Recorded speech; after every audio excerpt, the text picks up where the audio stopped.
നമസ്കാരം. സജീവ് പാടൂരിന്റെ തിരക്കഥയിൽ PG പ്രേംലാൽ സംവിധാനം ചെയ്ത് സിജു വിൽസൺ പ്രധാന വേഷത്തിലെത്തിയ പഞ്ചവത്സര പദ്ധതി തിയേറ്റർ റിലീസായി വന്ന ഈ ചിത്രത്തെക്കുറിച്ചാണ് ഇന്ന് നമ്മൾ മൺസൂൺ മീഡിയയിൽ സംസാരിക്കുന്നത്. കലമ്പേരി എന്ന ഗ്രാമത്തിലാണ് ചിത്രത്തിന്റെ കഥ സെറ്റ് ചെയ്തിരിക്കുന്നത്. നായകൻ സനോജ് അവിടെ ഒരു അക്ഷയ സെന്റർ നടത്തുന്നു. നാട്ടുകാർക്കൊക്കെ എല്ലാ കാര്യങ്ങൾക്കും കൂടെ നിൽക്കുന്ന ഒരു വ്യക്തി കൂടെയാണ്. അതേ നാട്ടിൽ തന്നെ റിസോർട്ട് മുതലാളി ഒരു വലിയ റിസോർട്ടൊക്കെ പണിഞ്ഞിട്ടും കാര്യമായ പുരോഗതിയൊന്നുമില്ല. അതിനെന്ത് ചെയ്യാൻ പറ്റുമെന്ന് സനോജിൻ്റെ അടുത്ത് ചോദിക്കുന്നതും തുറ സംഭവങ്ങളൊക്കെയാണ് പഞ്ചവത്സര പദ്ധതി എന്ന ചിത്രം പ്രധാനമായിട്ടും ഫോക്കസ് ചെയ്ത് പറയുന്നത്. പുതിയ രാഷ്ട്രീയ സാമൂഹ്യ സാഹചര്യങ്ങളോട് റിലേറ്റ് ചെയ്യാൻ പറ്റുന്ന ഒരു സ്പേസിൽ തന്നെയാണ് ചിത്രത്തിൻ്റെ കഥ വികസിക്കുന്നത്. വിശ്വാസവും അന്ധവിശ്വാസവും പ്രതിമാ നിർമ്മാണവും ഒക്കെയായി നമ്മുടെ സമൂഹത്തിൽ നടക്കുന്ന കാര്യങ്ങളെ തന്നെയാണ് ചിത്രം അവതരിപ്പിക്കാൻ ശ്രമിക്കുന്നത്. സിജു വിൽസനാണ് പ്രധാന കഥാപാത്രമായ സനോജ് ആയിരുന്നത്. കഥാപാത്രം പല വഴികളിലൂടെ കടന്നു പോകുന്നുണ്ട്. സിജു വാസ് ഓക്കെ, ഗംഭീരം എന്ന നിലയിലൊന്നും അനുഭവപ്പെട്ടില്ല.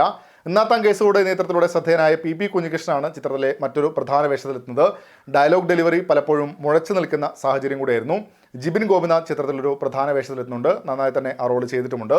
സുധീഷ്, നിഷ സാരംഗ്, വിജയകുമാർ തുടങ്ങിയവരൊക്കെയാണ് ചിത്രത്തിലെ മറ്റ് പ്രധാന വേഷങ്ങളെത്തിയിരിക്കുന്നത്.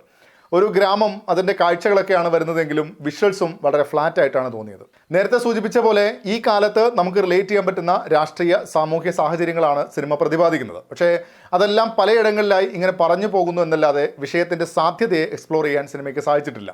പഞ്ചവത്സര പദ്ധതി കണ്ടപ്പോൾ ആദ്യം മനസ്സിലേക്ക് വന്ന സിനിമ KG ജോർജിൻ്റെ മണ്ണ് എന്ന സിനിമയാണ്.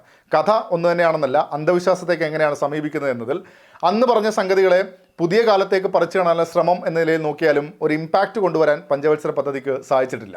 നായകൻ്റെ ഇത്തരം വഴികൾ മുന്നേ കണ്ടതുകൊണ്ടാകാം ഒരു ഘട്ടം കഴിയുമ്പോൾ മിക്ക കാര്യങ്ങളും പ്രഡിക്റ്റബിൾ ആവുന്നതുകൂടെയുണ്ട്.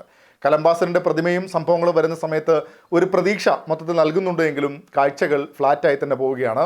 ഓവറോൾ വിഷയം പ്രസക്തമാണ്. അതിനപ്പുറത്തേക്ക് നോക്കിയാൽ പഞ്ചവത്സര പദ്ധതി നിരാശയാണ് സമ്മാനിച്ചത്.